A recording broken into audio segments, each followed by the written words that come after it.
Te invito a pasar porque vamos a dar inicio a nuestro culto dominical, donde venimos a adorar y alabar a nuestro Señor. Vamos a partir con la lectura de la palabra, ¿ya?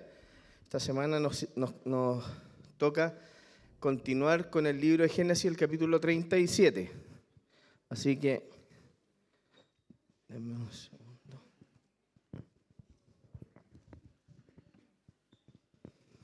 El capítulo 37 dice así: Jacob habitó en la tierra donde había peregrinado su padre, en la tierra de Canaán.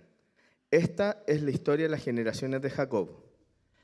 Cuando José tenía 17 años, apacentaba el rebaño con sus hermanos. El joven estaba con los hijos de Bila y con los hijos de Silpa, mujeres de su padre. Y José trajo a su padre malos informes sobre ellos. Israel amaba a José más que a todos sus hijos, porque era para él el hijo de su vejez, y le hizo una túnica de muchos colores. Y sus hermanos vieron que su padre amaba más a José que a todos ellos, por eso lo odiaban y no podían hablar amistosamente. José tuvo un sueño, y cuando se lo contó a sus hermanos, ellos lo odiaron aún más. Y les dijo: les ruego que escuchen este sueño que he tenido. Estábamos atando gavillas en medio del campo, y sucedió que mi gavilla se levantó y se puso derecha. Y entonces las gavillas de ustedes se ponían alrededor y se inclinaban hacia mi gavilla. Y sus hermanos le dijeron: ¿acaso reinarás sobre nosotros? ¿O acaso te enseñorearás sobre nosotros? Y lo odiaron aún más por causa de sus sueños y de sus palabras. José tuvo también otro sueño, y se lo contó a sus hermanos diciendo: he tenido otro sueño, y el sol, la luna y 11 estrellas se inclinaban ante mí. Cuando se lo contó a su padre y a sus hermanos, su padre lo reprendió y le dijo: ¿qué es este sueño que has tenido? ¿Acaso yo, tu madre y tus hermanos vendremos a inclinarnos hasta el suelo ante ti? Sus hermanos le tenían envidia, pero su padre reflexionaba sobre lo que se había dicho. Después, sus hermanos fueron a apacentar el rebaño de su padre en Siquem. Israel dijo a José: ¿no están tus hermanos apacentando el rebaño en Siquem? Ven y te voy a enviar a ellos. Iré, le dijo José. Entonces Israel le dijo: ve ahora y mira cómo están tus hermanos y cómo está el rebaño, y tráeme noticia de ellos. Lo envió pues desde el valle de Hebrón, y José fue a Siquem. Estando él dando vueltas por el campo, un hombre lo encontró, y el hombre le preguntó: ¿qué buscas? Busco a mis hermanos, respondió José. Le ruego que me informe dónde están apacentando el rebaño. Se han ido de aquí, les contestó el hombre, pues yo les oí decir: vamos a Dotán. Entonces José fue tras sus hermanos y los encontró en Dotán. Cuando ellos vieron de lejos y antes que se le acercara, tramaron contra él para matarlo. Y se dijeron unos a otros: aquí viene el soñador. Ahora pues, vengan, matémoslo y arrojémoslo a uno de los pozos. Y diremos: una fiera lo devoró. Entonces veremos en qué se quedan sus sueños. Pero Rubén oyó esto y lo libró de sus manos y dijo: no le quitemos la vida. Rubén les dijo además: no derramen sangre, échenlo en el pozo del desierto, pero no le pongan la mano encima. Esto dijo para poder librarlo de las manos de ellos y devolverlo a su padre. Y cuando José llegó a sus hermanos, lo despojaron de su túnica, la túnica de muchos colores que llevaba puesta. Lo tomaron y lo echaron en el pozo. El pozo estaba vacío, no había agua en él. Entonces se sentaron a comer, y cuando levantaron los ojos, vieron una caravana de ismaelitas que venía de Galad con sus camellos cargados de resina aromática, bálsamo y mirra, e iban bajando hacia Egipto. Y Judá dijo a sus hermanos: ¿qué ganaremos con matar a nuestro hermano y ocultar su sangre? Vengan, vendámoslo a los ismaelitas y no pongamos las manos sobre él, pues él es nuestro hermano, carne nuestra. y sus hermanos le hicieron caso. Pasaron entonces los mercaderes madianitas, y ellos sacaron a José subiéndolo del pozo, y vendieron a José a los ismaelitas por 20 monedas de plata, y estos se llevaron a José a Egipto. Cuando Rubén volvió al pozo, José ya no estaba en el pozo. Entonces rasgó sus vestiduras y volvió a sus hermanos y les dijo: el muchacho no está allí, y yo, ¿a dónde iré? Así que tomaron la túnica de José, mataron un macho cabrío y empaparon la túnica en la sangre. Entonces enviaron la túnica de muchos colores y la llevaron a su padre y dijeron: encontramos esto, te rogamos que lo examines para ver si es la túnica de tu hijo o no. Él la examinó y dijo: es la túnica de mi hijo, una fiera lo ha devorado. Sin duda José ha sido despedazado. Jacob rasgó sus vestiduras, puso cilicio sobre sus lomos y estuvo de duelo por su hijo muchos días. Todos sus hijos y todas sus hijas vinieron para consolarlo, pero él rehusó ser consolado y dijo: ciertamente el enlutado bajará al Seol por causa de mi hijo. Y su padre lloró por él.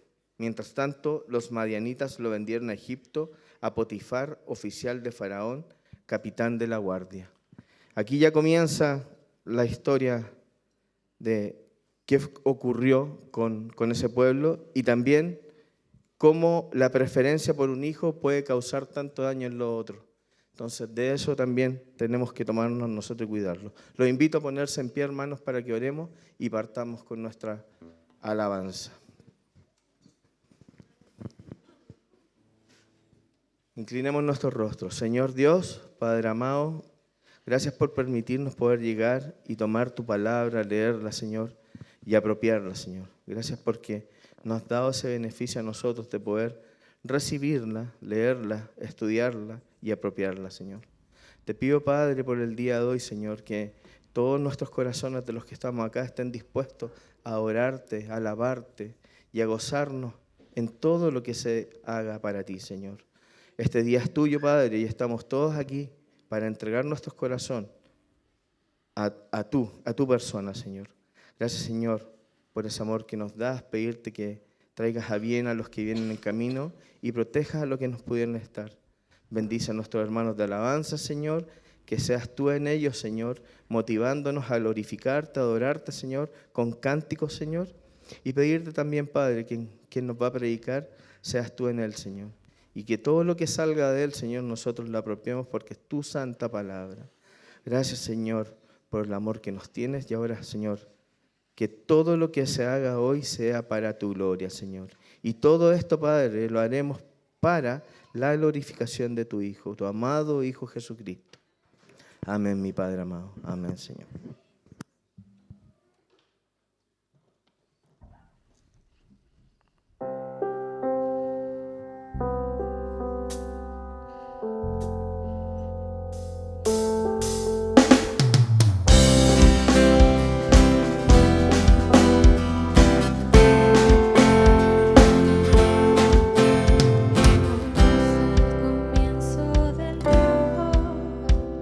Creaste con solo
amor derramaste, Señor, que ahora nos llamas hijos de Dios, uno con Cristo, qué redención, somos siempre tuyos.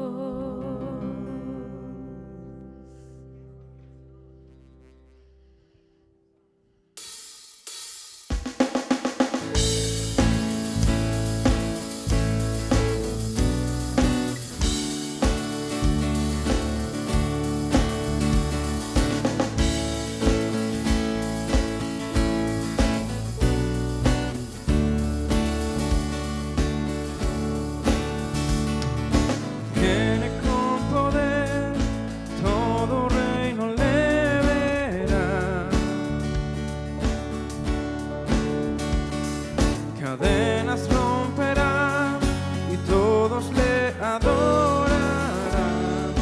¿Quién como el Señor Dios fuerte? Él es el león, león de Judá. Él tiene poder para liberar.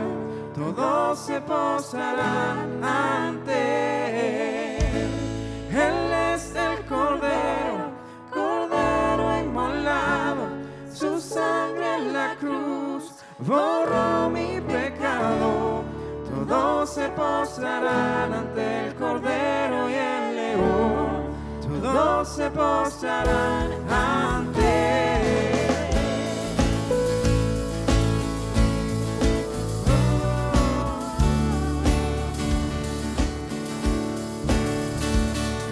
Abrí las puertas ya al Rey de Reyes y Señor,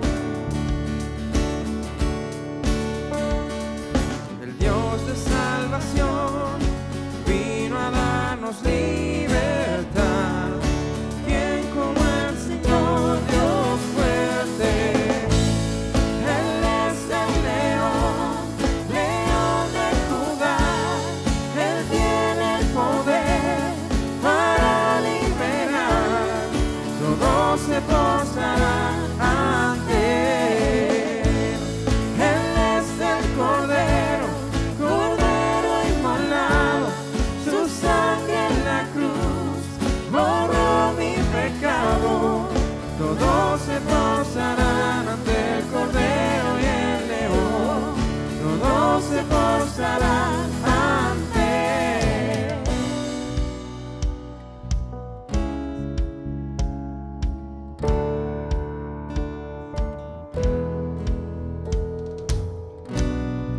¿Quién como el Señor Dios fuerte? ¿Quién como el Señor Dios fuerte? ¿Quién como el Señor Dios fuerte? ¿Quién como el Señor? ¿Quién como el Señor Dios fuerte? ¿Quién como el Señor Dios fuerte? ¿Quién como el Señor Dios fuerte? ¿Quién como el Señor?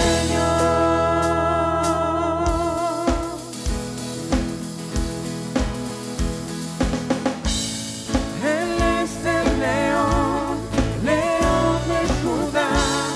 Él tiene el poder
estamos aquí adorándote,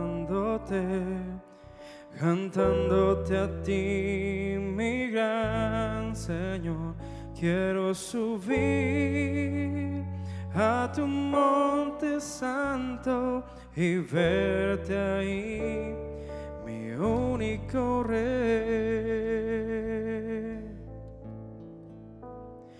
Hoy estamos aquí adorándote,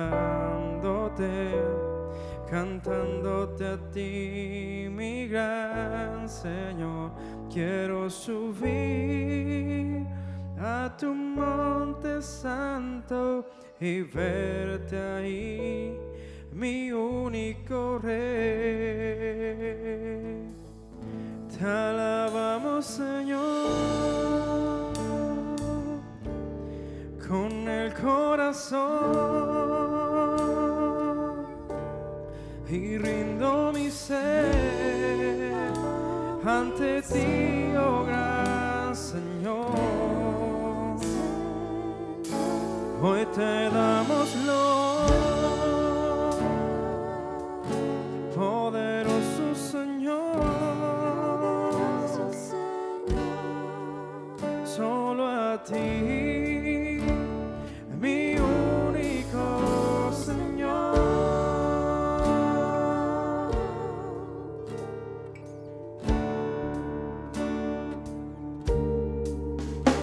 Hoy estamos aquí adorándote, cantándote a ti, mi gran Señor. Quiero subir a tu monte santo y verte ahí, mi único Rey. Hoy estamos aquí adorándote, cantándote a ti, mi gran Señor.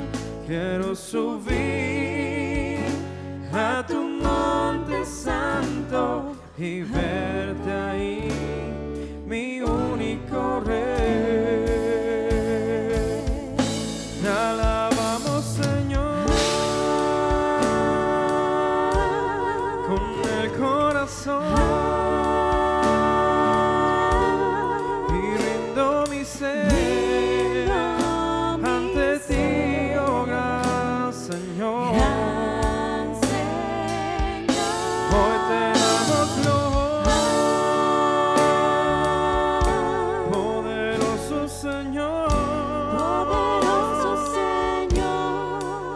solo a ti, mi único Señor.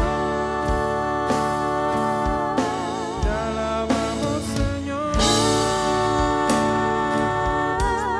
con el corazón, y rindo mi ser ante ti, oh gran Señor. Hoy te damos poderoso Señor, solo a ti, mi único Señor. Te alabamos, Señor, con el corazón,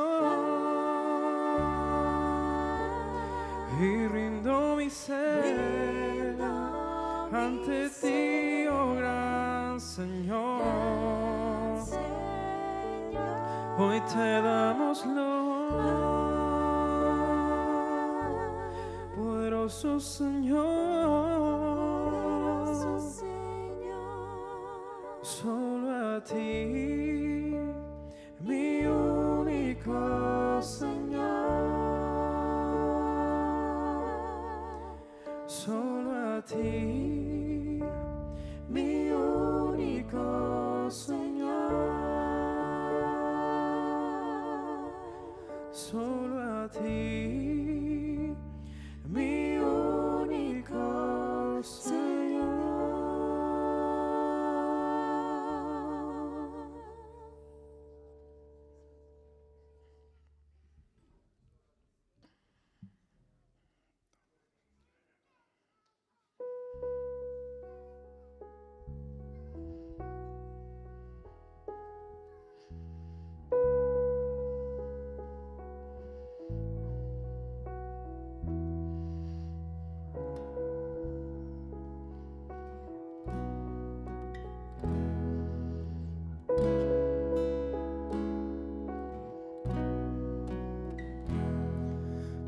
inmensa belleza y majestad cubren todo el firmamento. Santo eres, Señor.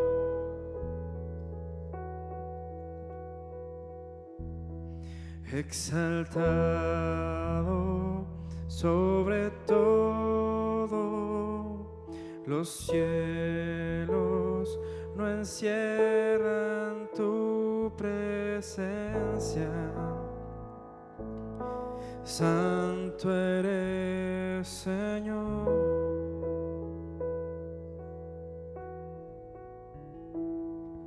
Y mientras contemplo tu gloria, quebrantado soy,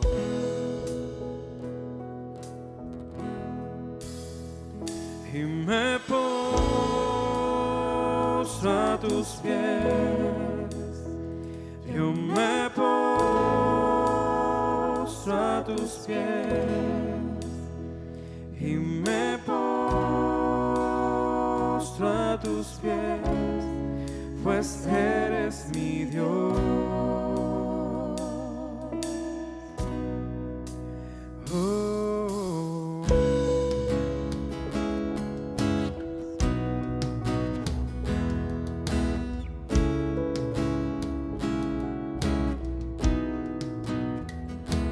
Me salvaste siendo pecador, tu sangre me hizo blanco como nieve.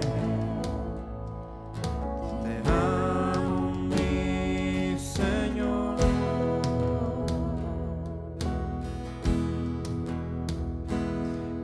Me amaste, tu enemigo,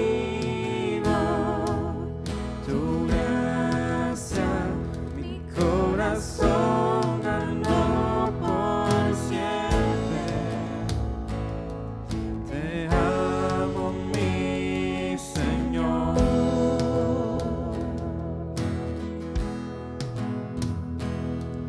Y al contemplar tu misericordia,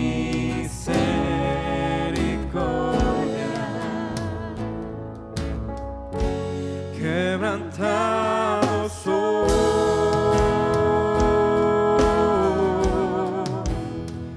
y me postro a tus pies, y me postro a tus pies, yo me postro a tus pies, pues eres mi Dios.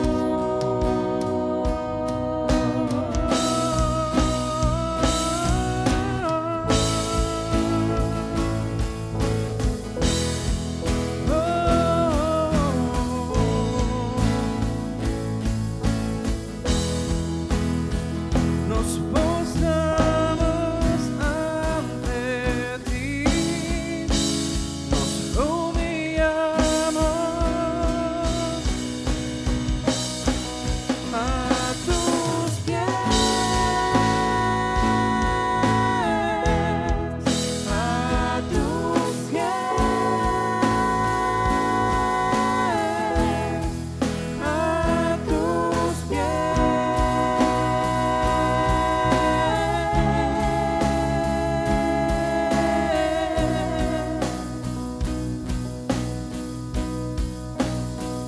Yo me postro a tus pies, yo me postro a tus pies, yo me postro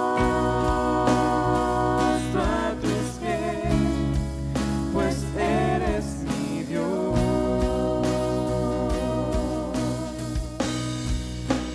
Eres mi Dios. Tú eres mi Dios.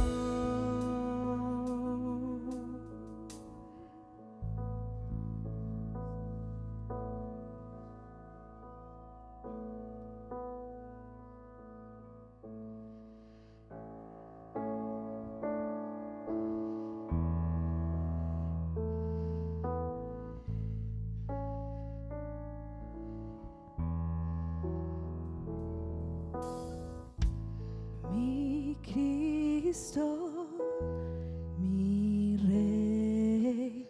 Nadie es como tú.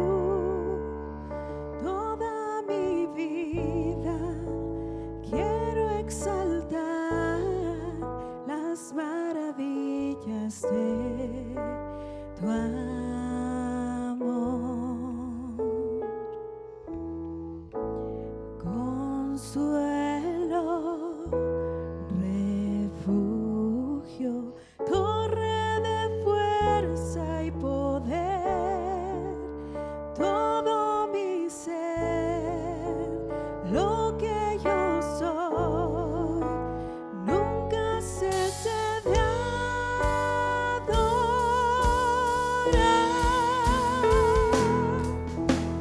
Canta al Señor toda la creación, honra y poder, majestad sea el Rey. Montes caerán y el mar rugirá al sonar de su nombre. Canto con gozo al mirar tu poder.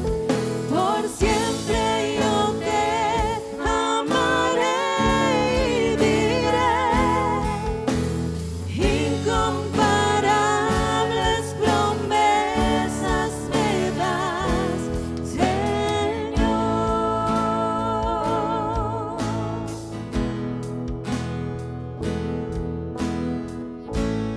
Mi Cristo, mi Rey, nadie es como tú. Toda mi vida quiero exaltar las maravillas de tu amor.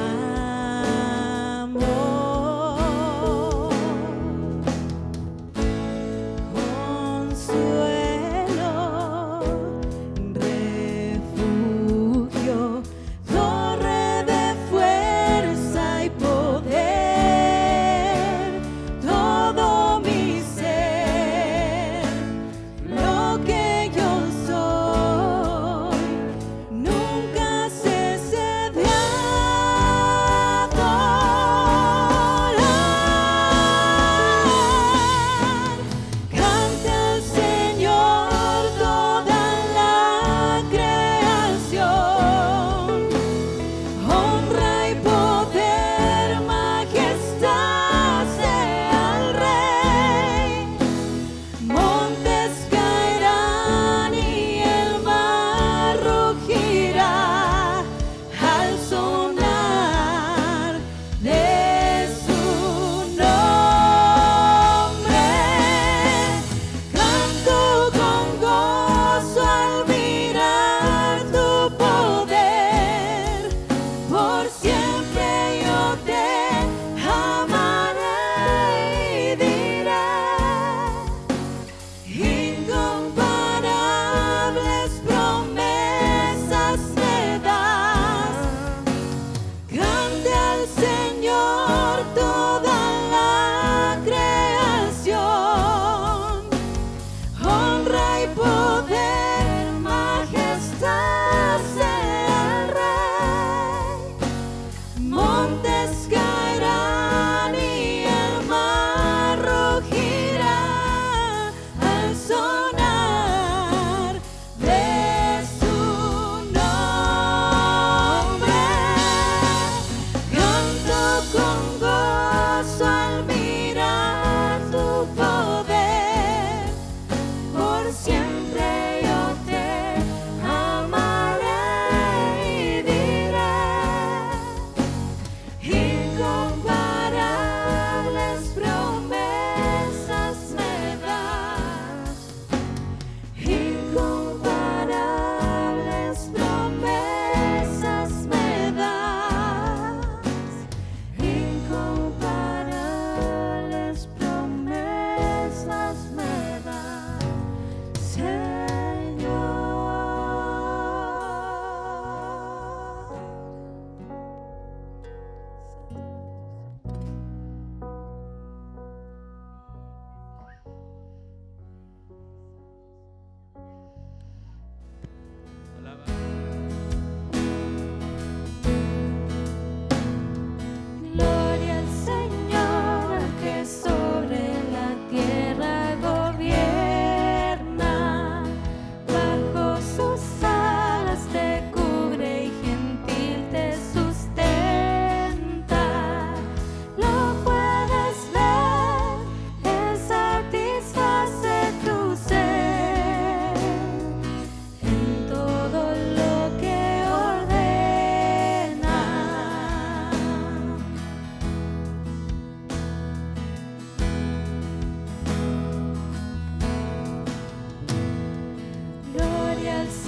Señor, queremos reconocer que somos tu iglesia, tu pueblo, Señor, que tú eres nuestro Dios, el que guarda y sustenta nuestras vidas. Tú eres digno de toda la gloria, la honra y la alabanza. Tú eres quien nos promete un mejor futuro, Señor, y eres quien nos guarda el día de hoy, Señor. Si estamos en pie en algo, reconocemos que es tu gracia sobre nuestras vidas. Te alabamos, honramos tu nombre, Señor. Estamos realmente agradecidos de la salvación que tú nos has dado, de tu fidelidad sobre nuestras vidas, Señor. Y el día de hoy, en este tu día, Señor, hemos venido a expresarte la gratitud, Señor, que tú mereces, a adorarte y a exaltar tu nombre como tu palabra lo requiere. Así que queremos pedir, Señor, que en todo tú seas exaltado y glorificado.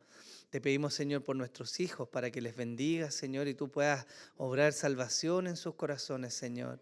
Así como te pedimos por nosotros también, Señor, para que tu palabra llegue a lo profundo de nuestro ser y que a través de ella podamos verte a ti y podamos ser animados, consolados, corregidos, Señor. Ayúdanos a verte a ti, Señor, en tu palabra. Dios, también te pido por mí que tengas misericordia, Señor, y siendo pecador, Señor, me des la gracia para predicar tu santa palabra. Señor, confiamos en ti y entregamos este culto para la gloria tuya. En el nombre de Jesús, amén. Pueden pasar los niños y los demás les voy a pedir que tomen asiento y puedan abrir sus Biblias, por favor, en Gálatas capítulo 1. Gálatas capítulo 1. Vamos a leer entre los versículos 17 y el versículo 10 del capítulo 2.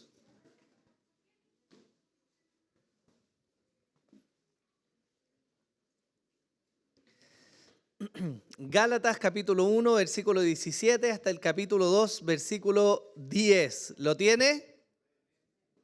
¿Sí? ¿Cómo están, hermanos? ¿Están descansados, no?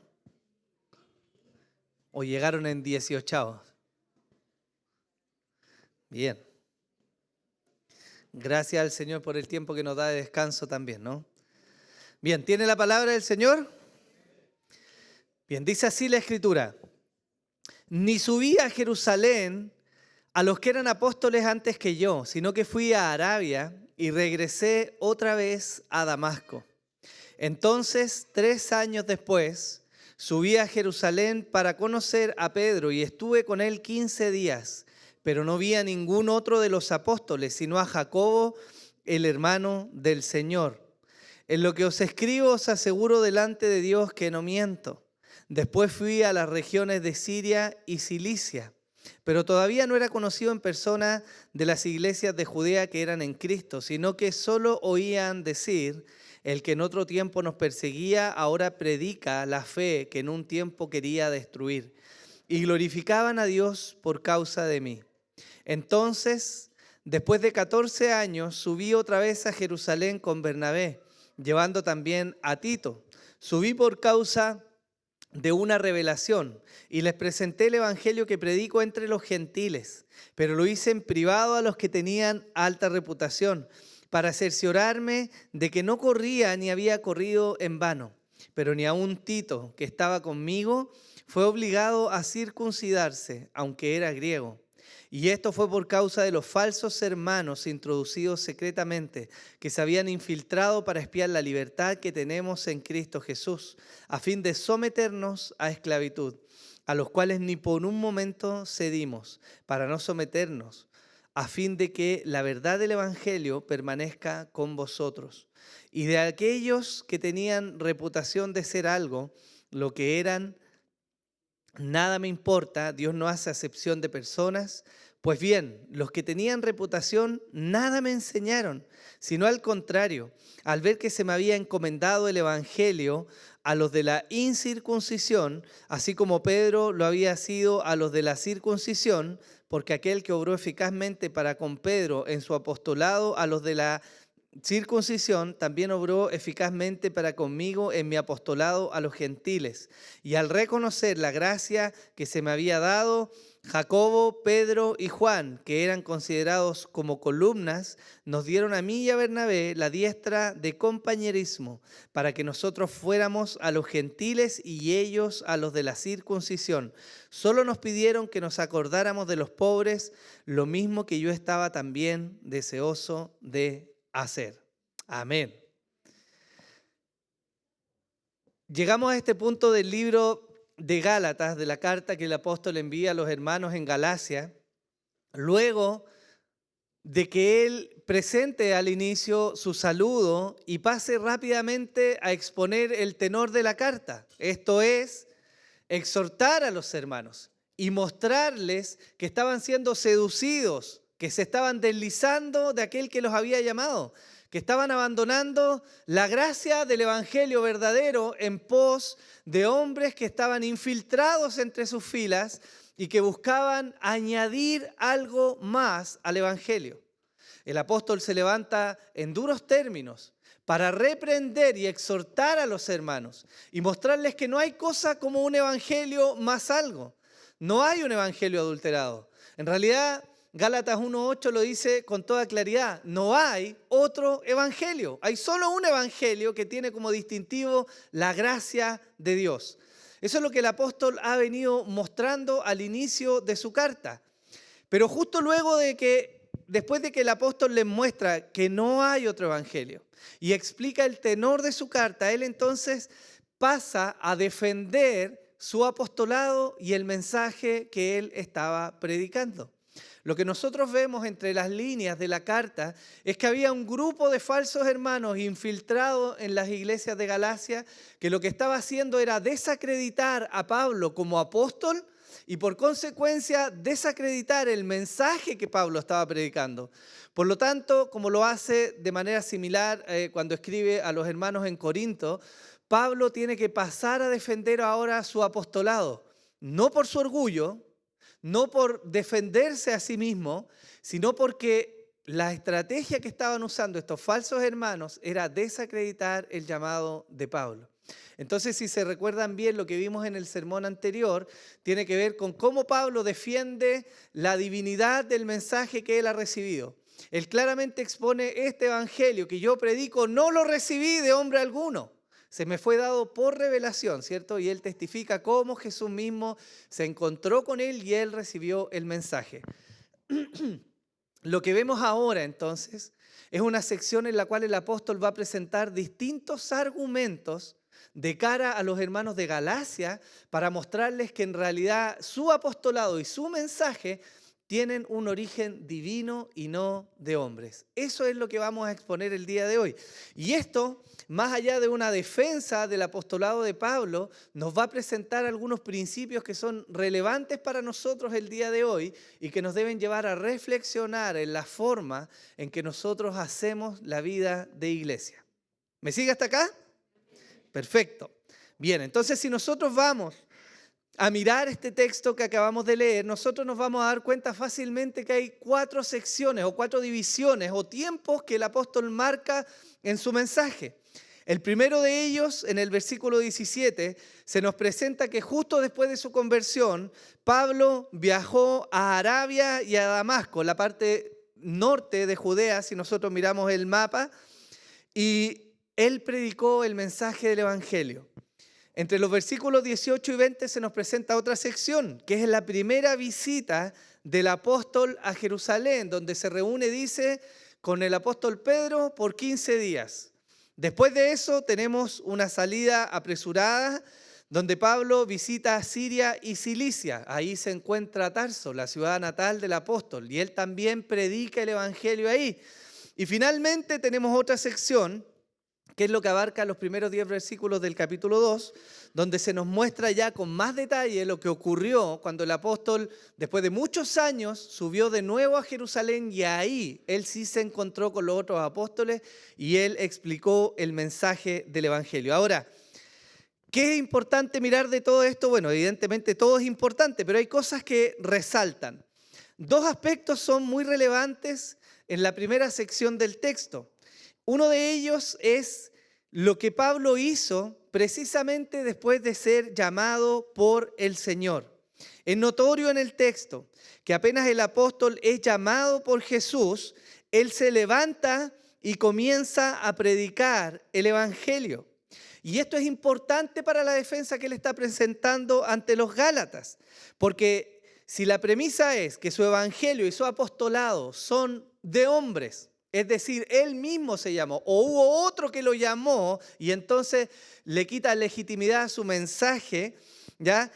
Es lógico que él hubiera inmediatamente después de su llamado sido instruido por hombres. Pero la Biblia nos muestra, y su defensa es precisamente que eso no fue lo que ocurrió. En el versículo 17 se nos dice que inmediatamente subí a Jerusalén a los que eran apóstoles antes que yo, sino que fui a Arabia y regresé otra vez a Damasco. Esto es llamativo porque apenas el apóstol es llamado por el Señor, él inmediatamente recobra su visión, pasa un par de días con los hermanos e inmediatamente sale a predicar el mensaje del Evangelio. El texto paralelo de este episodio se encuentra en Hechos 9 y entre el versículo 18 y el versículo 24 se nos dice lo siguiente. Al instante cayeron de sus ojos como unas escamas y recobró la vista y se levantó y fue bautizado. Tomó alimentos y cobró fuerzas. Y por varios días estuvo con los discípulos que estaban en Damasco. Y enseguida se puso a predicar a Jesús en las sinagogas, diciendo, Él es el Hijo de Dios.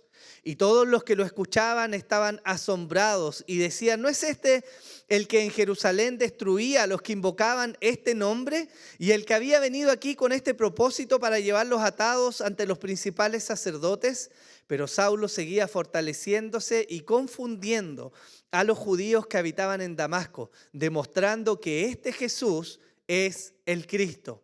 Después de muchos días, los judíos tramaron deshacerse de él, pero su conjura llegó al conocimiento de Saulo y aún vigilaban las puertas día y noche con el propósito de matarlo. Pero sus discípulos lo tomaron de noche y lo sacaron por una abertura en la muralla, bajándolo en una canasta. Este mismo relato es contado de manera similar por el apóstol Pablo en su carta a los hermanos de Corinto, particularmente en 2 de Corintios capítulo 11, en el versículo 30 se nos dice así, si tengo que gloriarme, me gloriaré en cuanto a mi debilidad.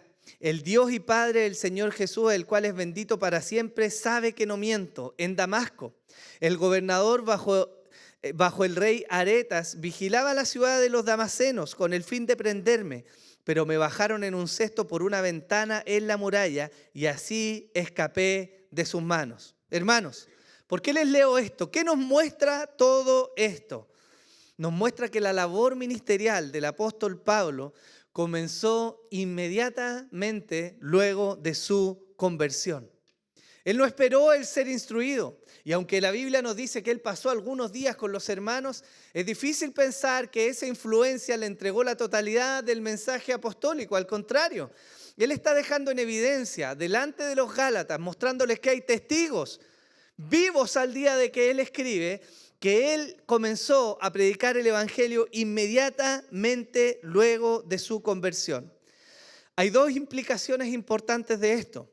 La primera es que efectivamente luego de su conversión, él no fue instruido por los apóstoles. Esto quiere decir que no hay una influencia apostólica en el mensaje de Pablo.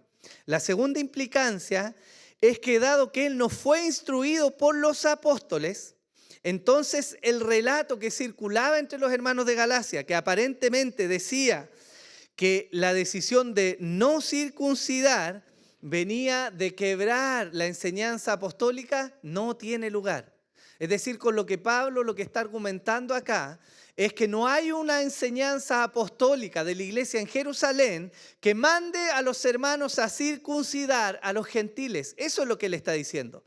¿Cómo lo está demostrando? Él está diciendo, yo me convertí, el Señor me llamó y yo comencé a predicar. ¿Dónde? Comencé a predicar en Damasco y en Arabia. Primero a los judíos y también a los gentiles, y no los mandaba a circuncidarse. Los opositores de Pablo estaban diciendo, ¿cierto? Él nos los está mandando a circuncidar, rompiendo la enseñanza de los apóstoles en Jerusalén. Eso es, de alguna manera, lo que nosotros leemos que era la acusación contra Pablo. Pero él presenta estos argumentos. Ahora, si usted es perspicaz, podría pensar, bueno, ¿qué pasa con los 15 días que el apóstol pasó con Pedro en Jerusalén? Quizás esa fue la instancia en que Pedro instruyó al apóstol Pablo de todo el mensaje apostólico, ¿no? Pero la verdad es que es difícil pensar que Pablo fue instruido por Pedro en este tiempo. Primeramente, porque el mismo apóstol Pablo está testificando y él había dicho que su mensaje no lo había recibido de hombre alguno. Si nosotros admitimos que Pedro entonces tuvo una influencia apostólica sobre Pablo, estaríamos diciendo que lo que Pablo dijo es mentira. Y deberíamos descartar gran parte del Nuevo Testamento porque lo escribió un mentiroso. Pero evidentemente usted sabe que eso no es así, ¿cierto? No lo veo convencido. Debo decir que me preocupa. Pero bien, hermanos, ¿acaso el apóstol recién llamado por el mismo Señor Jesús tropezaría en un mensaje con tal magnitud de revelación? Evidentemente no. Lo que nosotros podemos inferir, y es lo que algunos teólogos han planteado, es que esos 15 días, que fue un periodo corto en realidad, que pasó con el apóstol Pedro, fueron en realidad una profundización en algunos aspectos de la vida de Jesús. Él recibió la revelación, recibió el evangelio. Pablo fue capaz de atar todos los cabos, instruido por el Espíritu Santo, porque él era ya conocido del judaísmo, tenía todo el background, todo el contexto de lo que la enseñanza judía venía diciendo. Y el Señor viene a revelarse como el cumplimiento de todas las promesas y de todo el clímax y de todo lo que se esperaba en el Antiguo Testamento. Le hace sentido al apóstol Pablo.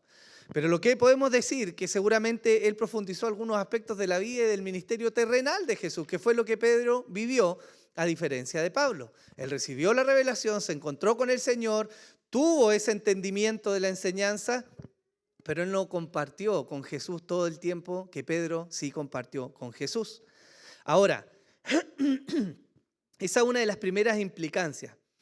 Pero lo segundo que nosotros vemos en el texto es que hay algo que se nos muestra que viene no ahora del mensaje que Pablo predicó, sino que viene como una manifestación de lo que pasó cuando Pablo se encontró con los apóstoles.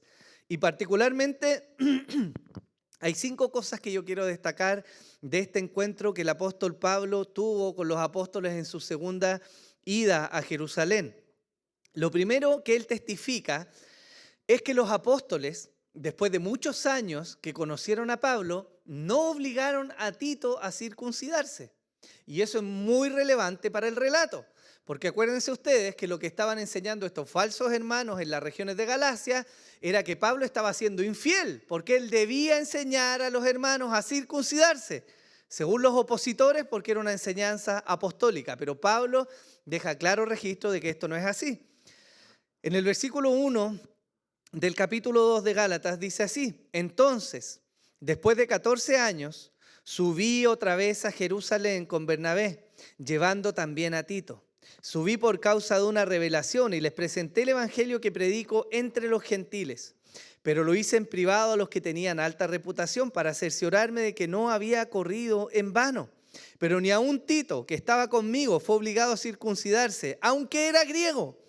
Y esto fue por causa de los falsos hermanos introducidos secretamente que se habían infiltrado para espiar la libertad que tenemos en Cristo Jesús, a fin de someternos a esclavitud, a los cuales ni por un momento cedimos para no someternos, a fin de que la verdad del Evangelio permanezca con vosotros. Este es un aspecto muy importante de la defensa del apóstol Pablo. De hecho, me atrevería a decir, o podríamos inferir que con toda dedicación, conscientemente, intencionalmente, el apóstol Pablo sube a Jerusalén con un hombre que era griego. Esta era la prueba definitiva. Si los apóstoles iban a circuncidar a Tito, entonces seguramente había algo que él podría no haber comprendido. Pero al llevar a Tito y exponerlo delante de los apóstoles y no ser obligado a circuncidarse, él está mostrando su punto a los hermanos de Galacia. Es falso este mensaje que les están diciendo que algo más debe añadirse al Evangelio, algo más que la fe en Jesús. Ahora, este argumento, hermanos, es lapidario para los detractores de Pablo. Y no solo muestra la falsa enseñanza que ellos estaban haciendo, sino que además logra mostrar algo que vamos a ver ahora un poco más adelante, y es la unidad del mensaje del Evangelio que Pablo estaba predicando con el mensaje apostólico de Jerusalén en ese momento. Otro aspecto importante del texto tiene que ver con que los apóstoles en Jerusalén no añadieron nada nuevo al mensaje que Pablo predicaba. Él también lo testifica dentro de sus argumentos. En el versículo 6 del capítulo 2 de Gálatas, él dice: y de aquellos que tenían reputación de ser algo, lo que eran, nada me importa, Dios no hace acepción de persona. Pues bien, los que tenían reputación, nada me enseñaron. Tal como lo indica Pablo, luego de su reunión con Pedro, con Jacobo, con Juan, estos no tuvieron nada que añadir al mensaje de Pablo. Y esta es una muestra muy importante, hermanos, de la veracidad del llamado de Pablo. Porque él está testificando en un tiempo en que, recuerden ustedes, había testigos visibles.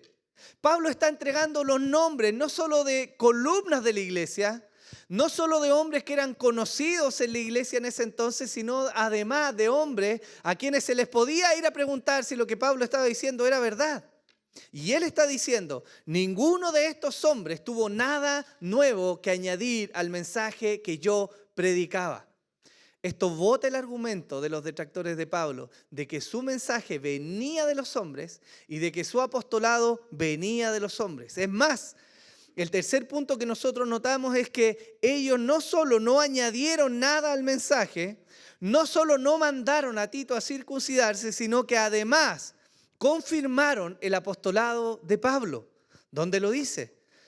Sino al contrario, dice la Escritura: al ver que se me había encomendado el evangelio a los de la incircuncisión, así como Pedro lo había sido a los de la circuncisión, porque aquel que obró eficazmente para con Pedro en su apostolado, a los de la circuncisión también obró eficazmente para conmigo en mi apostolado a los gentiles. Pablo está indicando que en su reunión en Jerusalén con los apóstoles, luego de que los hermanos escucharan el mensaje que él predicara, luego de que no tuvieran nada nuevo que añadir, de que no mandaran a Tito a circuncidarse, reconocieron además que a Pablo se le había dado un llamado apostólico. A diferencia de Pedro y de ellos, en un contexto muy particular al inicio, a los judíos, a él se le había dado un llamado apostólico. ¿A dónde? ¿A quién? A los gentiles. Y él está exponiendo ese punto. Y con eso él está mostrando que lejos de que los apóstoles tuvieran algo que reprocharle, más bien confirmaron y se maravillaron de que este hombre que antes perseguía a la iglesia, ahora estaba siendo llamado a predicar el mismo evangelio de su Señor a los gentiles. Y se cumple la palabra del Señor, ¿o no?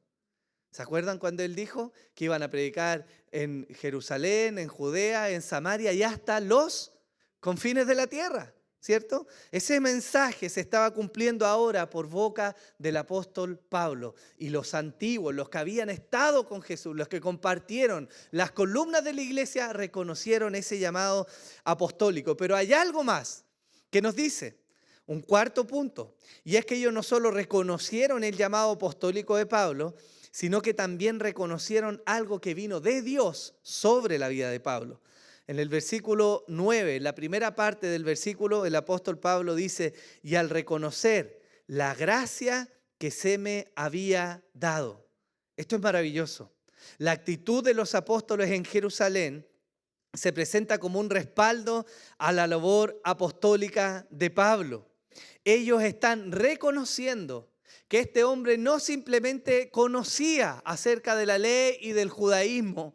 No solo están reconociendo cierto grado de astucia que el apóstol Pablo pudo haber tenido.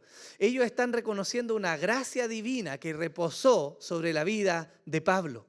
Ellos vieron, examinaron, miraron y fueron capaces de ver que Dios estaba obrando por medio de la vida de este hombre antes perseguidor de la iglesia. Eso es algo muy relevante y muy importante. Hermanos, si la gracia de Dios estaba siendo evidenciada sobre la vida de este hombre, ¿quién se puede oponer? Si los mismos apóstoles que estuvieron con Jesús reconocieron que este Pablo tenía la gracia de Dios, ¿bajo qué autoridad los detractores de Pablo podían sostener sus juicios contra el apóstol? No había forma. Pablo estaba votando los argumentos de los detractores, no por él, sino porque el argumento de sus detractores era votar a Pablo, para que votando a Pablo pudieran entonces traer cautivos a los hermanos de Galacia a un evangelio diferente que el que ellos habían recibido. Esa es la argumentación de Pablo hasta este punto. Pero hay algo más que corona, un quinto punto que viene a coronar el argumento de Pablo en respecto a los apóstoles en Jerusalén. Y esto es que ellos fueron recibidos no solo como predicadores del Evangelio, no solo como portadores de la gracia de Dios, sino además como compañeros en el Evangelio. El mismo versículo 9 del capítulo 12 nos dice: y al reconocer la gracia que se me había dado, Jacobo, Pedro y Juan, que eran considerados como columnas, nos dieron a mí y a Bernabé la diestra de compañerismo, para que nosotros fuéramos a los gentiles y ellos a los de la circuncisión. Solo nos pidieron que nos acordáramos de los pobres, lo mismo que yo estaba también deseoso de hacer. Esta viene a ser la corona de la confirmación. Los apóstoles vienen y le dan la mano, no como algo habitual que nosotros solemos hacer, era una señal de aceptación, era una señal de compañerismo. Con esta despedida, después de ese tiempo en Jerusalén, el apóstol Pablo está testificando que los mismos apóstoles que no lo rechazaron, que no mandaron a Tito a circuncidar, que no añadieron nada al mensaje del evangelio que él predicaba, ahora los consideraban compañeros. Y de alguna manera se lograron repartir la labor apostólica. Ellos reconocieron: vamos a ir a los de la circuncisión. Pablo, Dios te llamó a la incircuncisión. Anda, predica el evangelio a los de la incircuncisión. Predica el mismo evangelio. Y esto viene a testificar, hermanos, de manera poderosa, cómo este hombre verdaderamente ha sido llamado por Dios. Cómo este hombre verdaderamente ha recibido el mensaje divino y entonces tiene autoridad para enseñar a los hermanos en Galacia, para corregirlos y para guiarlos hacia el verdadero evangelio de Jesús. ¿Lo sigue hasta acá? Ahora, hermanos, hay cosas importantes que nosotros podemos notar. Algunas lecciones que yo quiero destacar, que por supuesto no cubren todo lo que pudiéramos decir del texto, pero son puntos que resaltan del ministerio de Pablo y que son importantes para nuestra reflexión el día de hoy. La primera de ellas que debo destacar es la obediencia del apóstol Pablo. El relato de la conversión de este hombre está acompañado de una declaración del Señor al hermano Ananías. Él dice: pero el Señor le dijo: ve, porque Él me es un instrumento escogido para llevar mi nombre en presencia de los gentiles, de los reyes y de los hijos de Israel, porque yo le mostraré cuánto debe padecer por mi nombre. Hermanos, ¿por qué es necesario volver a esto? Porque la obediencia del apóstol Pablo es digna de destacar. Él recibe un mensaje, él recibe un llamado de Jesús. Él se da cuenta que aquel a quien estaba persiguiendo por perseguir a la iglesia no es otro sino el Dios encarnado. El clímax de toda la revelación, el Mesías prometido, el Salvador, él lo reconoce. Pero además, él reconoce a Jesús con un título muy particular. Él reconoce a Jesús como su Señor. Eso quiere decir que él se reconoce a sí mismo como siervo de Jesús. Romanos 6:22 nos dice: pero ahora, habiendo sido libertados del pecado y hechos siervos de Dios, tenéis por vuestro fruto la santificación y como resultado la vida eterna. La palabra que usa el apóstol para referirse a siervos es muy conocida, quizá usted la ha escuchado, es doulos. Y eso tiene una traducción que literalmente significa esclavo. Pablo se reconoce a sí mismo como un esclavo de Cristo. Eso significa en su implicación que su libertad, que su disposición o que el trabajo de su vida está sujeto al mandato de aquel que es Jesús.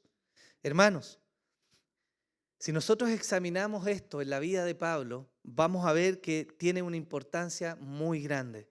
¿Qué frutos tuvo la obediencia en la vida de Pablo? Bueno, su obediencia glorificó a Dios en múltiples ocasiones. Eso es algo del fruto de la obediencia en la vida de Pablo. Su obediencia llevó a muchos a la salvación en Cristo.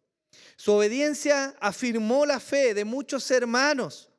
Y su obediencia testificó a los inconversos el gran valor de Jesús.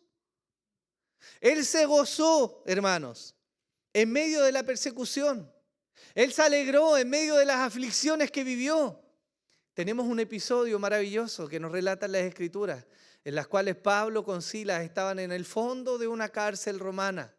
Con incertidumbres iban a salir con vida, pero ellos ahí cantaban al Señor y alababan el nombre del Señor y se gozaban en Él. ¿Por qué, hermano? ¿Por qué?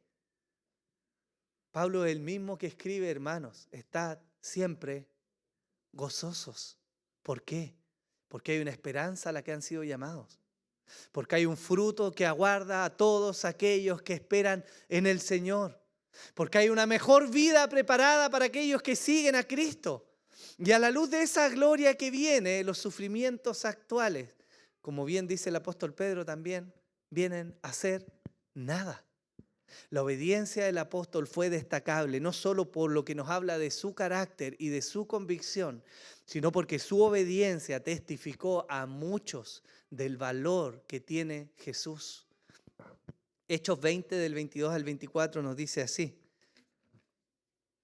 Y ahora, he aquí que yo, atado en el Espíritu, voy a Jerusalén sin saber lo que allá me sucederá, salvo que el Espíritu Santo solamente me da testimonio en cada ciudad, diciendo que me esperan cadenas y aflicciones. Pero en ninguna manera estimo mi vida como valiosa para mí mismo, a fin de poder terminar mi carrera y el ministerio que recibí del Señor Jesús, para dar testimonio solemnemente del Evangelio de la gracia de Dios. El apóstol Pablo enfrentó, sabiendo lo que iba a venir, la adversidad, la persecución, el sufrimiento, el abandono, la tristeza en muchas ocasiones. Pero él enfrentó todo eso con una convicción clara. Él había sido llamado por Dios. Y si Dios lo había llamado, la respuesta de su vida no iba a ser otra más que la obediencia. La obediencia del apóstol Pablo, hermanos, dista del anterior cumplimiento frío y legalista que él había vivido en el judaísmo. Por el contrario, su obediencia es el reflejo de alguien que encontró un bien mayor, uno por el cual está dispuesto a renunciar a todo. Esa es la obediencia del apóstol Pablo. Él no siguió a Jesús simplemente porque era algo que él debía hacer. Él siguió a Jesús porque comprendió el gran valor que él tenía. Por eso estuvo dispuesto a padecer, a negarse, a sufrir y a experimentar lo que la soberanía de Dios tuviera para él, con una única finalidad y esperanza: llegar al final de su carrera y recibir de aquel que lo había llamado la esperanza de la gloria eterna. En eso se funda, hermanos, la obediencia del apóstol Pablo. Y esta primera reflexión debería llevarnos a nosotros a pensar qué pasa con nuestra obediencia el día de hoy. Nosotros nos paramos acá, hermanos, en este lugar. Cantamos y enseñamos a Jesús como Señor.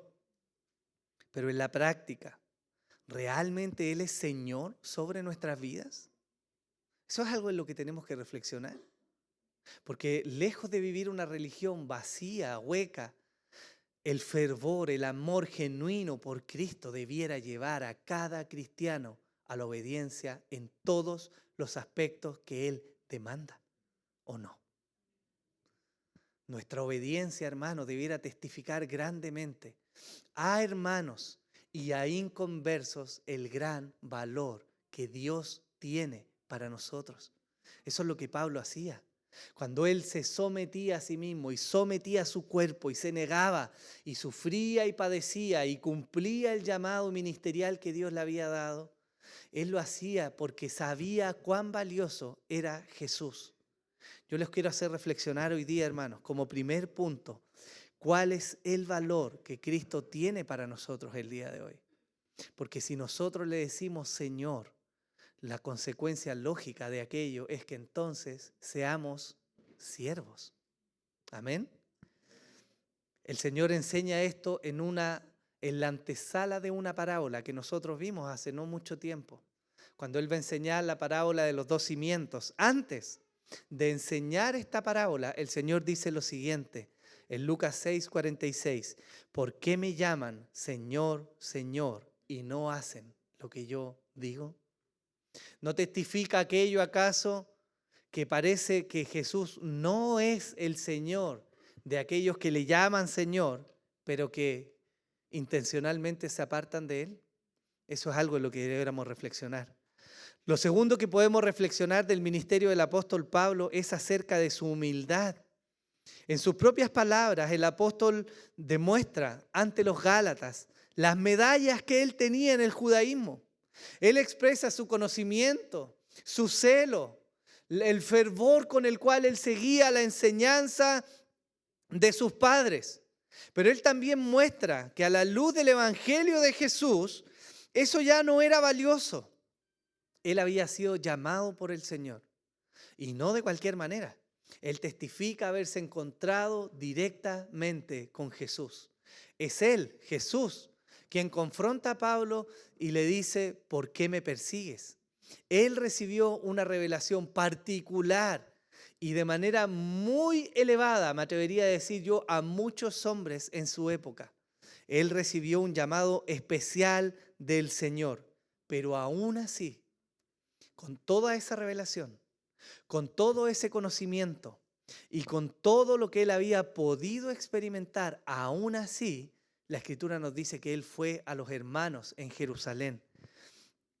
La Escritura nos dice, entonces, después de 14 años, subí otra vez a Jerusalén con Bernabé, llevando también a Tito. Subí por causa de una revelación y les presenté el evangelio que predico entre los gentiles, pero lo hice en privado los que tenían alta reputación, para cerciorarme de que no corría ni había corrido en vano. Pablo, hermanos míos, no está dudando del evangelio que él ha recibido. Tampoco está dudando de su llamado. Es lo que él está mostrando a los hermanos en Gálatas. Él le está diciendo, yo no dudo de mi llamado, ni dudo de lo que les he enseñado. Por eso les está presentando todas las evidencias de lo que él hizo, porque él tenía seguridad de lo que había recibido. Eso quiere decir que el motivo por el cual subió no era un cerciorarse en el sentido del temor.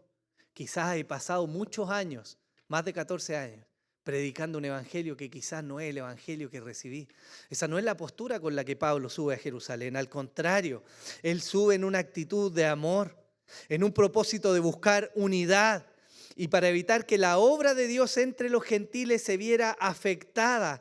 Él subió en humildad y se sujetó a ser mirado y examinado por los otros apóstoles. Eso es lo que él está haciendo.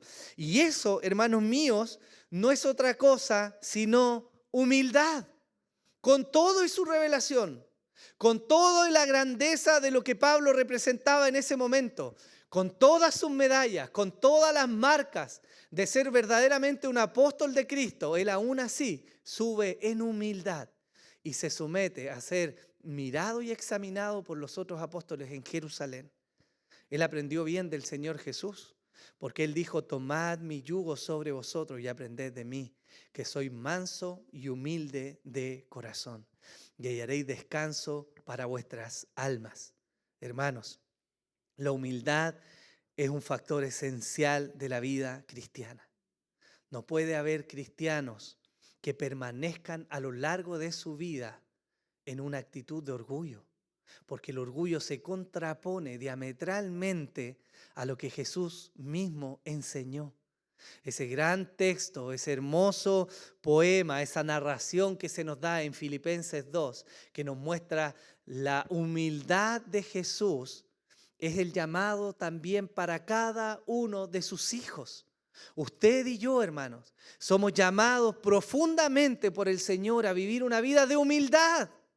Debiera ser la marca distintiva de todos los cristianos, el ser humildes.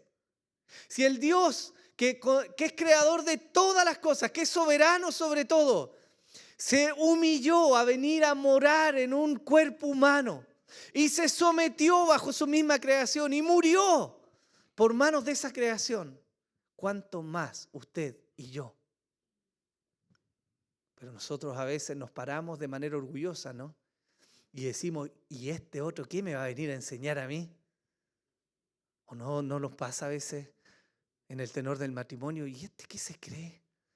¿Y esta hermanita qué se cree que viene a tratarme así? Pero hermano, esos ecos del orgullo no vienen del Señor. Son ecos que vienen del infierno mismo. Porque debiéramos ser las personas más humildes sobre la faz de la tierra. El apóstol Pablo testifica con su ministerio, a pesar de lo que aparentemente sus palabras ásperas nos dicen. Él es una muestra viviente de lo que el llamado del Evangelio produce en los hombres: humildad. Él se sujetó, se sometió, subió para recibir compañerismo de los apóstoles que estaban y que habían estado con el Señor. Pero hay algo más que también nos muestra su ministerio. Y es un llamado muy particular que debiéramos abrazar el día de hoy, y es la firmeza con la que él tomó su llamado ministerial. Recuerden ustedes, hermanos, el tenor de la carta a los Gálatas. Este es de reprender, exhortar y ordenar a los hermanos que se estaban desviando tras un evangelio diferente. ¿Qué iba a hacer Pablo sobre esto? Pablo se levanta con firmeza. Si él no hubiera tenido amor, si él no hubiera tenido la convicción, él simplemente hubiera dejado que los hermanos en Galacia se perdieran detrás de otro evangelio. Si Pablo hubiera sido como nosotros somos a veces, cuando decimos, ese es problema de otro, no tengo tiempo, que otro se meta ahí a ver qué hacer con eso. Si él hubiera tenido esa actitud, hermanos, quizás los hermanos de Galacia se hubieran perdido. Pero él tomó una actitud particular y él fue firme con lo que había recibido. Él se levanta y comienza a esclarecer la verdad del evangelio. Él levanta el mensaje que había recibido de cara a los hermanos en Galacia. Ahora, hermanos, ser firmes no es solo un llamado a todos nosotros los que estamos en Cristo, pero ser firmes también tiene un riesgo, hermanos, porque demanda tener un equilibrio particular en nuestra vida. Por un lado, hay aquellos que son rápidos de carácter, ¿o no? Que hablan más rápido de lo que su mente puede pensar. Aquellos que la lengua es más rápida que sus pensamientos. Este tipo de hermanos que actúan rápido pueden ser fácilmente considerados como faltos de amor. Son este tipo de hermanos que con sus palabras, aunque dicen la verdad, terminan dañando al cuerpo de Cristo, ¿no? Aquellos pueden llegar a proclamar que la exposición de la verdad es más relevante que los sentimientos de los hermanos. Y parece ser una verdad doctrinal interesante, ¿no? Pero cuando somos muy rápidos en nuestra lengua, cuando somos muy rápidos en hablar, terminamos dañando. Por el otro extremo tenemos gente que evita la confrontación, ¿no? Y aquellos que son demasiado pasivos se van a ver tentados a evitar el conflicto. Pablo nos muestra con su vida ministerial que él tiene un equilibrio preciso. Él es firme en sus palabras y en sus convicciones y no va a ceder un milímetro de la verdad del evangelio, no por él, sino por la gloria de Cristo. Pero al mismo tiempo que es firme, es capaz de humillarse y hablar con amor y mostrarse a los hermanos en debilidad para que ellos vean no el carácter de Pablo solamente, sino la gloria de aquel que lo llamó. Amén. Por lo tanto, la firmeza es algo a lo que nosotros estamos llamados. La historia de la iglesia nos muestra que se requiere de la iglesia firmeza en distintos periodos para no vender la verdad, pero la firmeza demanda un carácter tratado por Dios. Amén. Respecto al fondo, a la firmeza, la Biblia nos dice, retén la norma de las sanas palabras que has oído de mí. en la fe y el amor en Cristo Jesús. Guarda mediante el Espíritu Santo que habita en nosotros el tesoro que te ha sido encomendado. ¿Debemos ser firmes? Por supuesto que sí. Es la verdad del Evangelio lo que está en juego. Cuando nosotros predicamos desde este punto, cuando enseñamos algo delante de la iglesia, mi carga, hermanos, es tratar de ser absolutamente fiel con aquello que entiendo que nos ha sido entregado en la palabra del Señor. Eso es un llamado para todos los cristianos. Eso podríamos decir es el fondo del asunto. Pero también hay algo que tiene que ver con la forma, y la Biblia también nos advierte de esto. La palabra nos dice en Colosenses capítulo 4, versículo 6, que vuestra conversación sea siempre con gracia, sazonada como con sal, para que sepáis cómo debéis responder a cada persona. Es decir, si el fondo es importante y debemos retener la sana palabra que hemos recibido, la forma con que se entrega también es relevante. Y eso es difícil de lograr, hermanos, porque para lograr esa gracia en comunicar, Dios debe tratar nuestros corazones. No hay otra forma. Y eso va a demandar la vida en comunidad, porque es en la vida en comunidad donde nosotros nos rozamos, ¿o no? Usted va a evidenciar claramente a aquellos hermanos o hermanas que son medio escurridizos, resbalosos, ¿cierto? No les gusta congregarse mucho, no les gusta participar en las reuniones, usted les pregunta algo y como que se va por allá. Pero hermanos, sin esta vida comunitaria donde nos confrontamos, es imposible que usted y yo maduremos. Nos vamos a equivocar y eso va a demandar una mirada de nosotros mismos y un arrepentirnos y un pedir perdón, pero va a demandar de aquellos que son ofendidos la capacidad de perdonar e ir a la reconciliación. Y en todo aquello el Señor es glorificado. Por lo tanto, el fondo importa, la forma importa, y hay una advertencia que nos deja la Escritura. Eclesiastés capítulo 10, versículo 1 dice: las moscas muertas hacen que el ungüento del perfumista dé mal olor. Un poco de insensatez pesa más que la sabiduría y el honor. Este texto debiera hacernos reflexionar profundamente acerca de cómo nosotros nos comunicamos, de cómo vivimos con otros. Usted puede ser un hermano o una hermana absolutamente dotado, con entendimiento, con capacidad, con una buena vida, con un buen testimonio, recto, íntegro. Pero si usted cada vez que abre la boca termina dañando a los hermanos, usted echa por tierra todo lo que su testimonio ha venido construyendo. Eso es lo que nos dice el texto. Y eso es algo que nos debiera hacer a nosotros muy cuidadosos al momento de exhortar, reprender y guiar a otros. Porque no podemos echar por tierra el santo testimonio que Dios construye en nuestra vida. Amén. Bien. Ahora, hermanos, para finalizar, ¿habrá algo más que nos importe de este texto para nosotros? Evidentemente sí. Y yo quiero mencionar solo 3 cosas que son importantes para nosotros el día de hoy como aplicación. La primera de ellas, y quizás la que baña todo el texto que estamos leyendo, es el que podamos apreciar la gracia de Dios. Uno de los puntos claves, hermanos, en la defensa del apóstol Pablo viene de la mano de quién es él mismo. Él ha pasado de ser un perseguidor a ser un perseguido. Ha pasado de ser un asesino a un cuidador de vidas. Él ha pasado de ser un religioso a un verdadero creyente, de ser un enemigo a un siervo fiel. Y esto nos muestra la potencia de la gracia de Dios en la vida de los seres humanos.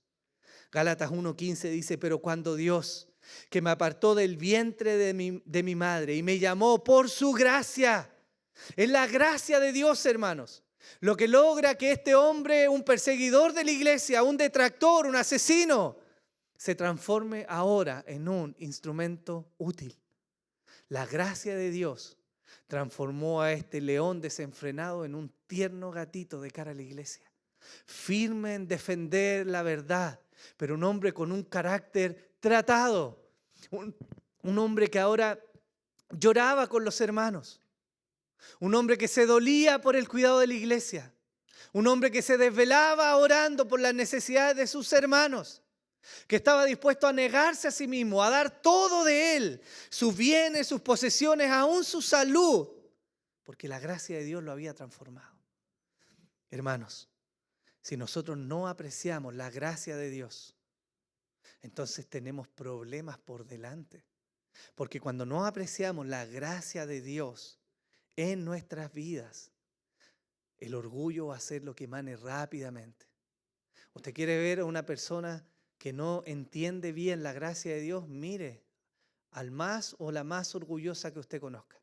Y se va a dar cuenta que esa persona no entiende bien la gracia de Dios.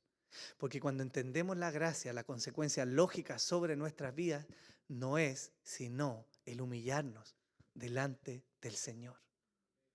¿Qué ofensa puede haber tan grave como para que te prives de la comunión? Nuestra confesión de fe lo dice. Nuestro documento de doctrina y política lo dice. No es lícito que algún creyente se prive de la comunión si tiene algún problema con otro creyente. Cuando hay alguien que deja de venir, que se aparta de la comunión del día del Señor por causa de tener un problema con otro, esa persona no solo es inmadura, sino que además no está viendo la gracia de Dios sobre la vida de las personas. Por eso es tan relevante que nosotros seamos capaces de mirar esto. Es la gracia de Dios lo que nos mantiene humildes. Es la gracia de Dios lo que nos hace trabajar con otros. Y es la gracia de Dios lo que va a transformar a cada uno de los que estamos acá. Si hay algo que necesita ser transformado en tu vida, hermano, la gracia de Dios puede hacerlo. Pablo viene como el testimonio más grande, como la muestra más notoria y evidente de los cambios diametrales que el Evangelio puede hacer. Y parece que nosotros a veces miramos con recelo y decimos, esta persona no va a cambiar, esta persona no tiene remedio. ¿Quién va a cambiar a este pobre desgraciado, a esta pobre mujer? Oh, su carácter. Pero es el Evangelio de la gracia, hermanos. Él puede cambiar a las personas. Pero si nosotros testificamos con nuestras vidas el reconocer quién nos llamó, nosotros no vamos a convertir, pero le vamos a hacer el trabajo mucho más fácil a los que nos están mirando. Amén. La gracia también actúa en nuestra debilidad. Y Él me ha dicho, 2 Corintios 12:9, y Él me ha dicho, bástate de mi gracia, pues mi poder se perfecciona en debilidad. Hermanos, Dios ha permitido que nosotros aún experimentemos debilidad, porque es donde más rebosa la gracia de Dios. Y Él es celoso de su gloria. Por lo tanto, va a permitir en muchas ocasiones que seamos débiles, porque en nuestra debilidad Él es exaltado. Amén. Por lo tanto, no busque ser un superhéroe cristiano. Usted no está buscando ser una persona que permanece arriba siempre, sin fallar, sin equivocarse, perfecto en todos los caminos. Perseguimos esa perfección. Apelamos a una vida moral consecuente con lo que la Escritura demanda de nosotros. Buscamos ser íntegros. Pero ni con todo eso podemos apartarnos de la gracia de Dios. Necesitamos esa gracia. Eso es algo que podemos pensar nosotros hoy día. Lo segundo que quiero que veamos, hermanos, es que entendamos las diferencias. Yo me imagino que para los apóstoles pudo haber sido una sorpresa ver que Dios estaba usando un hombre que antes ellos habían visto que perseguía y asesinaba a sus hermanos. Pero ellos lo vieron llegar al apóstol Pablo. No solo lo vieron llegar, sino que lo vieron llegar con un griego y vieron que les enseñaba el evangelio y que no lo circuncidaba. Imagínense el choque para los apóstoles, ver esa realidad. Pero nosotros apreciamos en eso diferencias notorias, diferencias que por lo demás están en el control del Señor. ¿Y por qué me interesa resaltar esto del texto? Porque nos muestra el apreciar estas diferencias, cómo el evangelio se propagó con mayor potencia a la luz de estas diferencias que Dios permitió. Hermanos, puesto en nuestro contexto, esto es un desafío importante para nosotros. No todos somos iguales y no todos tenemos el mismo llamado. Y gracias a Dios, hermanos, que no somos iguales. Eso quiere decir que cuando vivimos la vida del evangelio no estamos buscando clones de nosotros. Hermanos, gracias a Dios. Estamos buscando que las personas sean semejantes a Jesús, no a mí. No puede ser nuestra escuela en la iglesia que el discipulado o la vida de compañerismo sea formar a otros como yo, que si piensan diferente, entonces yo les hago la cruz, hermanos. Eso es una muestra de inmadurez. Eso es un desafío a la forma en que hacemos iglesia. Tenemos desafíos respecto a apreciar las diferencias. En primer lugar, tenemos desafíos para tener un juicio correcto en la forma en que analizamos y miramos a los demás. Juan 7:24 nos dice, no juzguéis por la apariencia, sino juzgad con juicio justo. Pero la Biblia dice que no hay que juzgar. No, la Biblia nos dice que no hay que juzgar. La Biblia dice que nosotros no somos quien para venir a condenar. Pero usted y yo debemos ser de alguna manera juiciosos, ¿o no? ¿No debemos tener juicio para poder mirar a la iglesia del Señor acaso? Por supuesto que sí. El problema no es eso, el problema es cuál es el estándar con el cual estamos mirando. ¿Bajo qué premisa el hermano es realmente un buen hermano? ¿Es un buen hermano cuando es como yo? ¿Cuando mira lo que yo miro? ¿Cuando se porta como yo me porto? ¿Cuando viene vestido como yo vengo vestido? ¿Ahí es un buen hermano? No, hermano. Eso no es el criterio para poder mirar. Eso es un desafío que tenemos nosotros. Y lo segundo es ser maduro en las diferencias que Dios ha permitido. 1 Corintios 12:12 se nos dice, porque así como el cuerpo es uno y tiene muchos miembros, pero todos los miembros del cuerpo, aunque son muchos, constituyen un solo cuerpo, así también es Cristo. No todos van a hacer lo mismo, no todos van a servir en lo mismo y no todos tienen los mismos dones, hermanos. Y hay gracia de Dios en esta diversidad. Eso es lo que los apóstoles apreciaron. La gracia de Dios se manifestó en uno que es diferente de ellos y que está predicando el evangelio a otro tipo de personas. Y gloria a Dios por eso. Ellos vieron esa diferencia, la apreciaron y se gozaron y lo recibieron como hermanos. La madurez del cristiano, hermanos, nos va a ayudar a mirar a otros con la perspectiva correcta. No como si las diferencias no importaran. Yo no estoy diciendo con esto que entonces nos tapemos los ojos y da lo mismo. Seamos universalistas, todo da lo mismo, recibamos a todos. Yo no estoy diciendo eso. Estoy apelando a que debemos ser cristianos maduros en nuestra forma de vivir. Y eso nos va a ayudar a apreciar la gracia de Dios en las diferencias que hay. En la medida en que maduremos, hermanos, entonces aprenderemos a suplir las falencias del otro con mis fortalezas. O al contrario, vamos a dejar que otros fortalezcan nuestras debilidades con sus fortalezas. Eso es un signo de madurez. Pero cuando usted ve una persona que no comparte, que no se expone, que no habla de su corazón, que no busca el ser fortalecido en otros, esa persona evidencia una falta de madurez. Y eso hace difícil la vida en comunidad, ¿ya? Pero hay algo más que quiero destacar y con esto termino. Y es la necesidad de mantener la unidad en lo esencial. Gálatas 2, 7 al 10 dice, sino al contrario, al ver que se me había encomendado el evangelio a los de la incircuncisión, así como Pedro lo había sido a los de la circuncisión, porque el que obró eficazmente para con Pedro en su apostolado a los de la circuncisión, también obró eficazmente para conmigo en mi apostolado a los gentiles. Pablo comienza a relatar eso. Y lo que nos muestra eso es que había una unidad en lo esencial. Llamados diferentes, dones diferentes, objetivos diferentes, pero había una unidad central. ¿Cuál era esa unidad? El evangelio de Cristo. La gracia que habían recibido, la salvación solo por fe, la importancia de la revelación absoluta escriturada. Ellos mismos como fuente de revelación, ¿cierto? Eso viene a ser central. La historia de la iglesia, hermanos, está marcada por énfasis separatistas y de unidad. Y eso es algo que no podemos esconder. Desde el primer siglo, la iglesia tuvo que lidiar con herejías como el gnosticismo, el marcionismo, el montanismo, el modalismo, el arrianismo, el pelagianismo, el liberalismo teológico, el mormonismo, los testigos de Jehová y enseñanzas que son herejías. Y ante ese tipo de enseñanzas y desviaciones, la iglesia debe tener una sola voz y es condenar esas herejías. Por eso hubieron concilios, por eso se generaron confesiones de fe, por eso hubieron credos, como una muestra de unificar lo esencial, pero también de expresar las diferencias. Y nosotros como cristianos deberíamos caminar hacia la madurez, porque mientras estemos desde este lado de la vida, no tenemos todavía una visión completa de todos los asuntos. La iglesia desde el primer siglo, a pesar de que la revelación había cesado y a pesar de que ya se había escriturado, comenzó de a poco a sistematizar y a ordenar las enseñanzas doctrinales clave que fueron dando forma a la iglesia.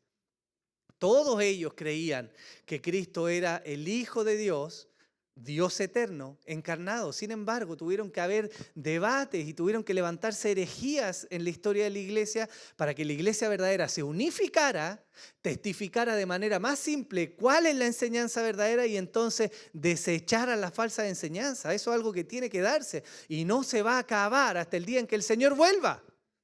Eso demanda unidad en lo esencial. Pero también usted y yo sabemos que somos bautistas. Y hay hermanos presbiterianos. Y hay hermanos metodistas. Y hay hermanos anglicanos. Y siguen siendo hermanos. Y esto es importante de mirarlo. Porque si somos extremos en nuestra forma legalista de mirar, no vamos a vivir el evangelio, sino una secta. ¿Quiere decir esto, pastor, que entonces nos abrazamos con todos y omitimos las diferencias? No, hermanos. Creo que lo que hicieron las confesiones de fe en la época de post-reforma, precisamente sacaron a relucir la unidad en lo esencial y marcaron las diferencias. Y eso permitió compañerismo y ha permitido compañerismo a lo largo de los años. Por lo tanto, esa debe ser una mirada madura para cada uno de nosotros. Usted y yo tenemos el deber de defender fielmente la enseñanza que por convicción tenemos. Si yo lo miro de más arriba, esta es una iglesia que tiene una confesionalidad, que se rige por un marco doctrinal y eso es aquello que creemos institucionalmente. Puede estar o no convencido de todo. Mi llamado va a ser a que examine la Escritura y con argumento usted vea la verdad que no es nueva, sino que otros hermanos creen. Y nos vamos conformando a eso, pero no podemos por eso desechar lo que Dios ha hecho a través de otros hermanos. Bebemos de la teología de nuestros hermanos presbiterianos en muchas facetas y eso no nos hace menospreciarlos. Debemos tener altura de miras. Si no, hermanos, caemos en una secta. Juan 17, con esto termino, dice: mas no ruego solo por esto, sino también por los que han de creer en mi palabra, en mí por la palabra de ellos, para que todos sean uno, como tú, oh Padre, estás en mí y yo en ti, que también ellos estén en nosotros, para que el mundo crea que tú me enviaste. Tenemos un llamado a permanecer en unidad. ¿En qué? Es lo esencial. ¿Y van a haber denominaciones? Sí, van a haber denominaciones. Pero no debiera ser un problema para vivir en la unidad del Evangelio. Quizá una de las muestras más recientes de esto que yo les hablo vino cerca del 78, si mal no recuerdo, en 1978, con la Declaración de Chicago acerca de la inerrancia e infalibilidad de la Escritura. Eso fue un documento de un tenor transversal en distintas denominaciones de trasfondo teológico ortodoxo que lograron ponerse de acuerdo en algo esencial. La Escritura no contiene errores porque es la palabra inspirada de Dios. ¿Y permitió comunión? Permitió comunión. ¿Se marcaron diferencias? Sí, pero permitió la unidad del pueblo del Señor. Y eso es algo que nosotros deberíamos perseguir. Póngase en pie, por favor.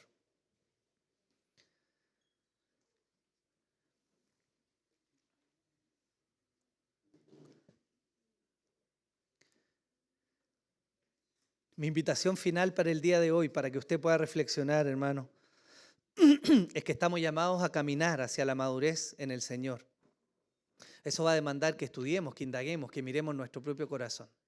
Pero si usted me permite darle quizás un tips, una estrella a mirar en el horizonte, mientras buscamos en el libro de Gálatas, es que no se olvide de la gracia de Dios sobre los hombres y sobre su vida. Porque ese es el tenor que nos va a guiar por el verdadero evangelio de Jesús. Amén. Señor, queremos orar y queremos darte gracias por tu palabra, Señor. Primeramente, Señor, porque humilla mi carne y me ayuda a recordar, Señor, que no somos nada en nosotros mismos, Señor, sino por tu bendita y maravillosa gracia que está sobre nuestras vidas, Señor. Si en algo hemos sido iluminados, si algo hemos logrado articular, si hay algo que conozcamos, Señor, si algo hemos hecho bien en nuestras vidas, es tu gracia sobre nosotros. No queremos llevarnos nosotros la gloria que te corresponde a ti, Señor, porque tú, por tu bendita palabra, nos has guiado y direccionado, Señor. A través de hermanos y hermanas has encauzado nuestro camino, nos has ayudado en los momentos de debilidad, nos has corregido y exhortado, Señor. Nos has amonestado aún en instancias en que no nos gusta, Señor. Tú has hecho tu obra. Y hoy día estamos acá y permanecemos, Señor, por tu fidelidad sobre nuestras vidas. Yo te ruego, Señor, que no se nos olvide tu gran amor y tu gracia sobre nosotros. Para que en la medida que vivimos la vida del Evangelio, Señor, no caigamos en despreciar la palabra y la doctrina, Señor, pero tampoco en ser legalistas, orgullosos, como si nosotros construyéramos, Señor, toda revelación, Señor. Somos parte de tu iglesia. Ayúdanos a vivir en comunión, Señor. Ayúdanos a exaltarte a ti, a vivir en humildad, Señor, y a contribuir para la gloria tuya mediante el trabajo en tu iglesia, Señor, y en la predicación de tu santo evangelio en este mundo. Señor, te adoramos y confiamos en tu obra en nuestras vidas. En el nombre de Jesús. Amén y amén. Vamos a cantar al Señor, hermanos.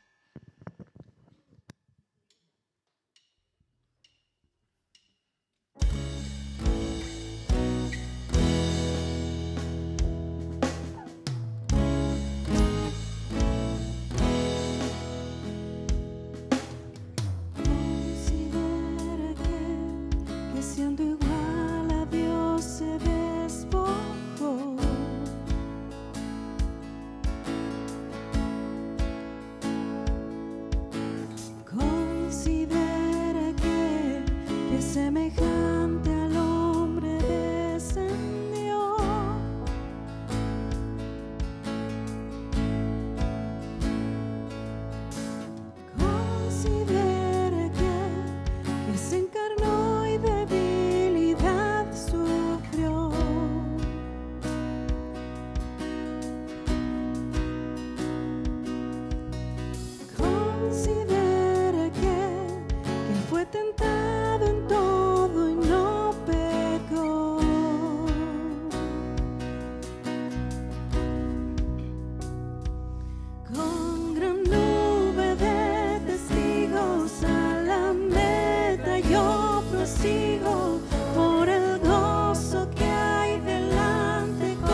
Cordero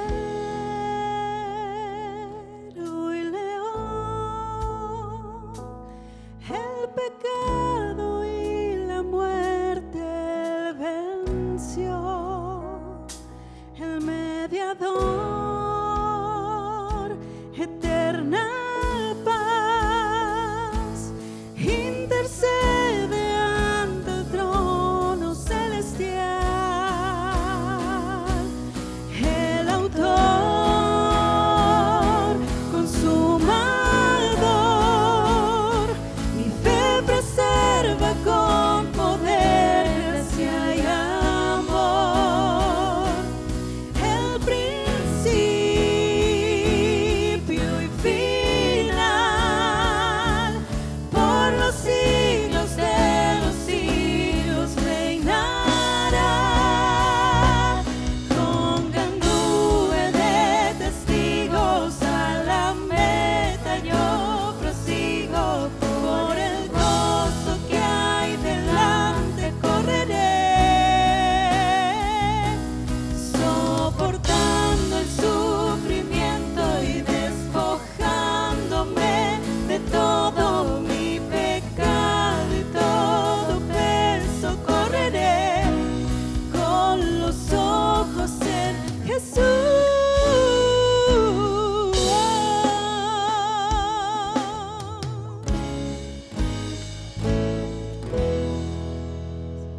Señor, te alabamos. Damos gracias por tu obra en nuestras vidas, Señor. Y ahora que hemos terminado nuestro culto, Señor, no queda sino agradecer tu fidelidad y rogar, Señor, que en los días que vienen tu Espíritu Santo nos pueda acompañar y traer entendimiento, iluminar en tu palabra, Señor. Rogamos que nos hagas a la imagen de Cristo, Señor. Señor, ayúdanos a entender las situaciones que nos rodean. Señor, las dificultades, las pruebas, Señor, como un paso para ser conformados a la imagen de nuestro Salvador, Señor. Haznos humildes, Señor. Si tenemos necesidad de pedir perdón, ayúdanos esta semana. Señor, si tenemos que perdonar, ayúdanos, Señor, a mirarte a ti, Señor, y a buscar la unidad del cuerpo, Señor. Queremos orar también por nuestros hermanos que están enfrentando dificultades en su salud, Señor. Señor, por la hermana Rosy, Señor, nuestro hermano Raúl, la hermana Carmen, Señor, hermano Guillermo, Señor, la hermana Regina, por nuestra hermana Elizabeth, Señor, por la Romy, Señor, por tantos hermanos que están pasando dificultades, te rogamos, Señor, que tu gracia les pueda sostener y levantar. Te pedimos en especial, Señor, por nuestra hermana Aurea, que está enfrentando momentos complicados, Señor. Te pedimos que fortalezcas su fe y su corazón, Señor, y fortalezcas también a la vida de nuestro hermano, de Juanito, de la Ingrid, Señor, de los chiquillos. Ayúdales, Señor. Glorifícate en estos momentos de dolor en la familia, Señor, y que tú puedas llamar a ti a aquellos que han estado lejanos, Señor.